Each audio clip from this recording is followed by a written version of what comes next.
एक ओंकार सतनाम करता पुरख निर्भव निर्वैर अकाल मूरत अजूनी सैभं गुर प्रसाद जप आद सच जुगाद सच है भी सच नानक होसी भी सच। बोलिए श्री सतगुरु भगवान की जय। पक्षपात रहित अनुभव प्रकाश। हेडिंग ज्ञान का साधन। हे पिता, सो आत्म ज्ञान के वास्ते दो उपाय हैं। एक हठ योग है, दूसरा आत्म विचार योग है।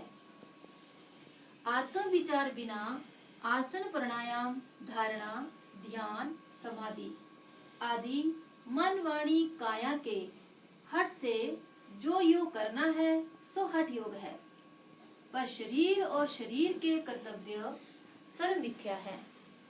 अनात्मा मिथ्या से जो उत्पन्न होता है सो साच नहीं होता, मिथ्या ही होता है।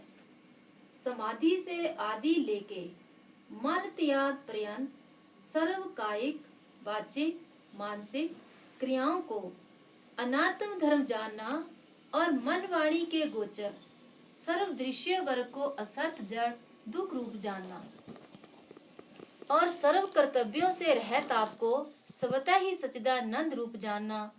कोई कर्तव्य कर आपको निष्कर्तव्य नहीं जानना, यही आत्म योग है। जैसे स्वतः ही जगत के सर्व कर्तव्यों से रहत सूर्य का स्वरूप धाकता उष्णता प्रकाशता असंगता जानना है। पिता ने कहा, हे पुत्र, मैं पापी कैसे आत्मयोगी हूँ। जड़वर्त ने कहा, तू चैतन्य तीनों काल विषय पाप मल रूप से स्वतः ही रहता है, पापी क्यों होता है।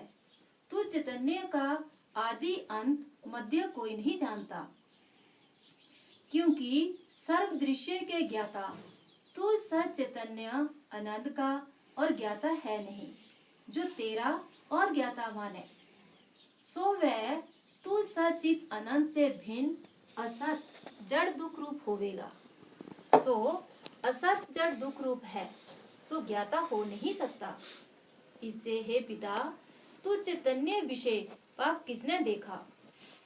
पुण्य पाप के जानने वाले तू चैतन्य में पाप है ही नहीं। दुख के कारण का नाम पाप है। सो सर्व दुख अहंकार से होते हैं। इससे पाप रूप अहंकार को त्याग, जो निष्पाप होवे। ब्राह्मण ने कहा, मैं जीव हूँ। जड़भरत ने कहा, तूने सत्य कहा कि सर्व दृश्यों को जिलाने वाले तू चैतन्य में मृत्यु नहीं। भला जो तू जीव ही है तो तेरा वर्ण आश्रम क्या है।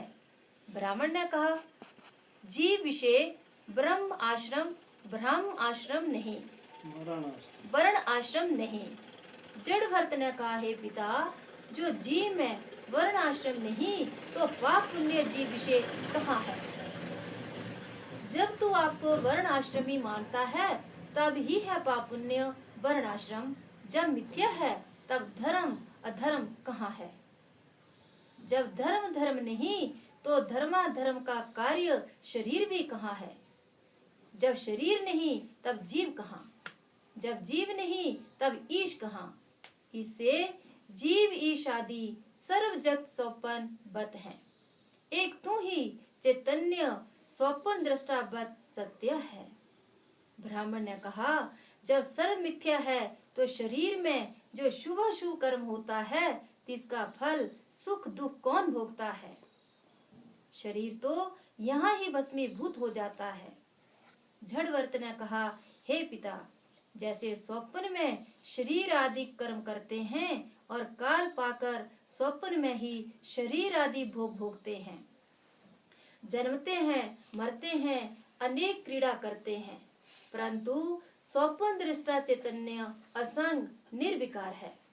हे पिता, जो तू चैतन्य स्वप्न का दृष्टा था सो ही तू चैतन्य इस स्वप्नवत जागृत का दृष्टा है। सोई तू सुषुप्ति मूर्छा का दृष्टा है। दृष्टा का भेद नहीं। इससे तू आत्मा शुभ शुभ से न्यारा है। तुझे तुझे क्या वह है, सदा प्रसन्न हंसता रह। पिता ने कहा, सदा यज्ञ आदि कर्म करता था, तुम कहते हो कर कुछ नहीं। जड़वर्त ने कहा, यज्ञ नाम विष्णु व्यापक वस्तु का है, सो व्यापक चैतन्य तू है। वाहिगुरु जी का खालसा, वाहिगुरु जी की फतेह। बोले श्री सतगुरु भगवान की जय।